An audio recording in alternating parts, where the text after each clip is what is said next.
आज देश बचाओ देश बनाओ पद यात्रा का 16वां दिन, जिसका पड़ाव मोहम्मदाबाद में था और रात्रि विश्राम करने के बाद आज यह यात्रा भावरकोल के लिए रवाना होगी। और मोहम्मदाबाद विधानसभा के लोकप्रिय विधायक, युवा विधायक श्री मन्नू अंसारी और शोएब अंसारी द्वारा हरी झंडी दिखाकर रवाना किया गया। और जगह जगह लोगों द्वारा, ग्रामीणों द्वारा जलपान की व्यवस्था और सम्मान की व्यवस्था भी की जा रही है। जैसा कि आप इस वीडियो में देख रहे हैं, नगर पालिका परिषद मोहम्मदाबाद के गेट पे भी माल्यार्पण और स्वागत किया गया। और यहाँ अभिषेक यादव जी इस यात्रा के नेतृत्व करता हैं, उनके द्वारा आह्वान भी किया जा रहा है और फिर यह यात्रा अपने गंतव्य मार्ग पे। आइए चलते हैं, हम ऐसे युवा चेहरा से मिलते हैं जो इसके बारे में विस्तृत जानकारी देंगे। आज इस देश बचाओ देश बनाओ समाजवादी पद यात्रा के 16वें दिन मोहम्मदाबाद के विधायक, बहुत ही लोकप्रिय साथी बड़े भाई आजड़ी मन्नू अंसारी जी के नेतृत्व में हरी झंडी दिखा करके रवाना की गई। और आज ये मोहम्मदाबाद से निकली हुई यात्रा जा करके भावरकोला में शाम को वहाँ पे ख़त्म होगी। साथ ही आज 16वें दिन लगातार हम लोग देश बचाओ देश बनाओ पदयात्रा के माध्यम से चट्टी चट्टी चौराहे चौराहे लोगों को जागरूक कर रहे हैं, लोगों को एकजुट कर रहे हैं देश के संविधान को बचाने के लिए, लोकतंत्र को बचाने के लिए, जनतंत्र को जो लूट हो रही है उसको बचाने के लिए। ये भाजपा की सरकार लगातार आरक्षण पर हमला कर रही है, लगातार किसानों के ऊपर हमला हो रहा है, लगातार महिलाओं के साथ अत्याचार हो रहा है, बलात्कार हो रहा है, उनको सताया जा रहा है, प्रताड़ना की जा रही है। और हम छात्रों के साथ लगातार ये सरकार अन्याय कर रही है। 2 करोड़ रोजगार देने के वादे के साथ सत्ता में आई केंद्र की सरकार लगातार लोगों को रोजगार छीनने का काम कर रही है। और अभी तक रोजगार देने की बात छोड़िए, जिन लोगों को रोजगार मिला हुआ था अभी वो भी रोजगार कहीं कोरोना के नाम पर, कहीं नोटबंदी के नाम पर छीन लिया गया है। साथ ही इस सरकार के लिए जाति और तानाशाही के खिलाफ हम लोग एकजुट होकर के, हम समाजवादी अभिषेक यादव जी के नेतृत्व में लगातार 16 दिनों से सड़कों पर चल करके लोगों को एकजुट कर रहे हैं। और आने वाले समय में जब ये यात्रा आगे बढ़ेगी और जब अपने मुकाम पर पहुंचेगी, दिल्ली पहुंचेगी, उस समय एक बड़ा जनसैलाब होगा जो इस सरकार को 2024 में भगाने का काम करेगा। और इस देश में परिवर्तन होगा, समाजवादी पार्टी की और उसके गठबंधन की जो समाजवादी सोच के लोग हैं उनकी सरकार बनेगी, तभी देश के लोगों का भला होगा, तभी किसानों का भला होगा, तभी छात्रों को रोजगार मिलेगा। इस विश्वास के साथ यात्रा अभिषेक यादव के नेतृत्व में लगातार आगे बढ़ रही है, क्योंकि हम लोगों के नेता माननीय श्री अखिलेश यादव जी ने आह्वान किया है कि इस देश को बचाने के लिए, इस देश में खुशहाली लाने के लिए, इस देश में भाईचारों को बढ़ाने के लिए, हिंदू मुस्लिम में एकता बनाए रखने के लिए समाजवादियों को सत्ता में आना जरूरी है। और उसके लिए इस भाजपा की सरकार, जो नरेंद्र मोदी की सरकार है, जो लोगों में नफरत फैलाने का काम कर रही है, जो लोगों के अंदर एक डर की भावना व्याप्त करती है, जो लोकतंत्र को नहीं मानती है, जो संविधान को नहीं मानती है, और इस तानाशाही सरकार के खिलाफ अगर कोई बोलने की जरूरत करता है, उसके घरों को गिराने का काम करती है, उसके घरों को रौंदने का काम कर रही है, उसको जेलों में भेजने का काम कर रही है, ईडी और सीबीआई के द्वारा उसको डराने का काम कर रही है, विधायकों को कहीं खरीदने का काम कर रही है, कहीं सरकारों को गिराने का काम कर रही है, चाहे एमपी की सरकार हो, चाहे मुंबई की सरकार हो, चाहे बिहार में का इससे पहले हुआ था, इससे पहले कर्नाटक में हुआ था। बहुत सारी सरकारों के लोग गिराने का काम किया, विधायकों बड़े बड़े नेताओं के ऊपर ये लोग ईडी और सीबीआई लगा करके डरा धमका करके अपने साथ मिला लेने का काम कर रहे हैं, विपक्ष को खत्म करने का कोशिश कर रहे हैं। लेकिन विपक्ष कभी खत्म नहीं होगा। हम समाजवादी लोग हैं जो अखिलेश यादव जी के सिपाही हैं, जो नेता माननीय मुलायम सिंह यादव जी के सिपाही हैं, और लगातार आंदोलन करेंगे, लगातार सड़कों पर उतरेंगे और जनता को एकजुट करके समाजवाद को स्थापित करने का काम करेंगे। तो साथियों, हम लोग आगे आने वाले समय में इस यात्रा को जिस ढंग से 300-350 किलोमीटर यहाँ पर चल चुकी है गाजीपुर में, कल हम लोग बलिया में पहुँचेंगे और उसके बाद हम लोग मऊ जाएंगे, मऊ से फिर आजमगढ़, जौनपुर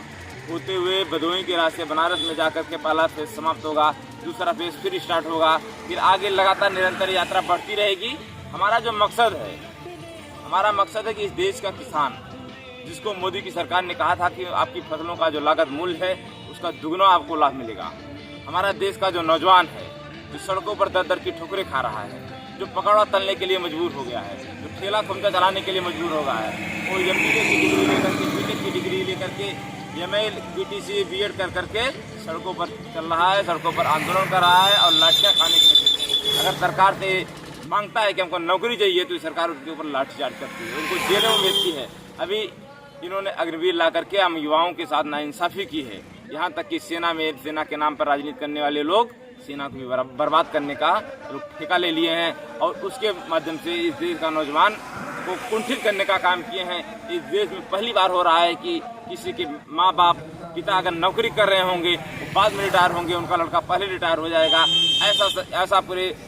देश के इतिहास में पहली बार हुआ है। इसलिए हम सभी नौजवान साथियों से अपील करते हैं, जहाँ तक मेरी आवाज़ जाए, जो लोग भी सुने, इस यात्रा से जुड़े, इस उद्देश्य से जुड़े, इस देश बचाने के लिए, देश बनाने के लिए जो यात्रा निकली हुई है। पदयात्रा एक ऐतिहासिक पदयात्रा है। इसके द्वारा एक इतिहास बनेगा। इतिहास में आने वाले दिनों में लोग याद करेंगे कि कोई इस अत्याचारी और जुल्मी सरकार, भ्रष्टाचार की सरकार के खिलाफ सड़कों पर उतरने का काम किया था। उस यात्रा में हम भी चले थे, हमने भी सहयोग किया था। जिस तरीके से आज़ादी की लड़ाई थी उसमें भगत सिंह, चंद्रशेखर आज़ाद से लेकर के गांधी जी से लेकर के लोहिया जी से लेकर तमाम हमारे शहीद जो लगातार इस देश को आज़ाद कराने के लिए सड़कों पर उतर करके लगातार पदयात्रा किए थे। लगातार इस सरकार के खिलाफ जो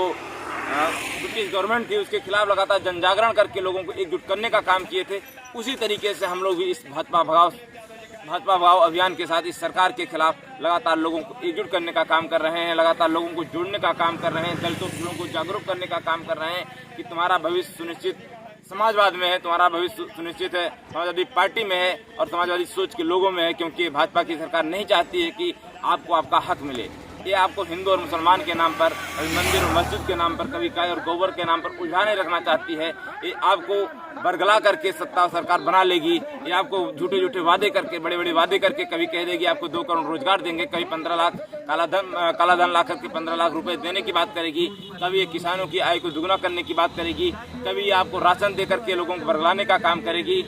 इस तरीके से लोगों को बरगला करके सत्ता को तो हथिया लेगी, लेकिन लोगों को उनका हक नहीं दे पाएगी। न कभी आरक्षण देने का काम करेगी, न आपको सही से नौकरी देने का काम करेगी, न रोजगार देने की बात करेगी, न किसानों को उनके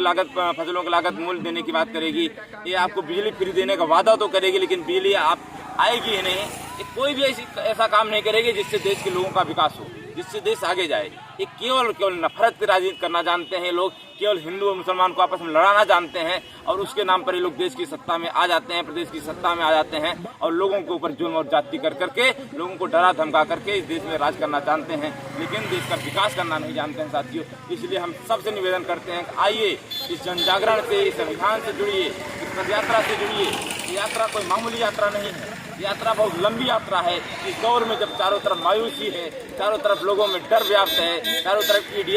सीबीआई, आईटी की रेड पड़ रही है, लोग घरों से नहीं निकलना चाहते हैं, सरकार के खिलाफ नहीं बोलना चाहते हैं। जो बोलता है उसके खिलाफ रेड पड़ता है, उसके खिलाफ सीबीआई होती है, जांच होती है, उसके खिलाफ ईडी की जांच होती है, उसको फंसाया जाता है। उस दौर में अगर कोई नौजवान साथी अभिषेक यादव जी के नेतृत्व में निकला है, अपने नेता अखिलेश यादव जी के आह्वान पर निकला है, इस गाजीपुर के नौजवान निकले हुए हैं, तो आप भी आइए इस यात्रा के माध्यम से इस सरकार के खिलाफ, जुल्म और जाति के खिलाफ, इस आरक्षण विरोधी सरकार के खिलाफ संविधान बचाने के लिए, लोकतंत्र बचाने के लिए आप भी एकजुट होइए, जिससे इस देश में एक संदेश जाए कि आने वाला वक्त हमारा है, आने वाला वक्त युवाओं का है, आने वाला वक्त समाजवाद का है। जो सबकी सोचता है वही इस देश पर राज कर सकता है, जो सबको आगे लेकर चलना चाहता है तो वही इस देश पर राज करेगा। जो आरक्षण को देना चाहता है, जो बाबा साहब भीमराव अम्बेडकर के सपनों का भारत बनाना चाहता है, जो लोहिया जी के सपनों का भारत बनाना चाहता है, जो गांधी जी के सपनों को भारत बनाना चाहता है, जो माननीय नेताजी मुलायम सिंह यादव जी के सपनों को भारत बनाना चाहता है, वही इस देश पर राज करेगा, वही आगे बढ़ेगा। जो किसानों के लिए सोचेगा, जो नौजवानों के लिए सोचेगा, जो महिलाओं के लिए सोचेगा, वही इस देश पर राज करेगा, वही हमारा काय विकास कर सकता है। इसलिए हम लोग सड़कों पर उतरे हैं साथियों, और इस 50 डिग्री सेल्सियस तापमान में हम लोग तब तक नहीं रुकेंगे जब तक इस भ्रष्ट और अन्यायी अत्याचारी जुल्मी सरकार को हम लोग उखाड़ करके नहीं फेंकेंगे। इस आह्वान के साथ आगे बढ़ रहे हैं। जय हिंद, जय भारत, जय समाजवाद।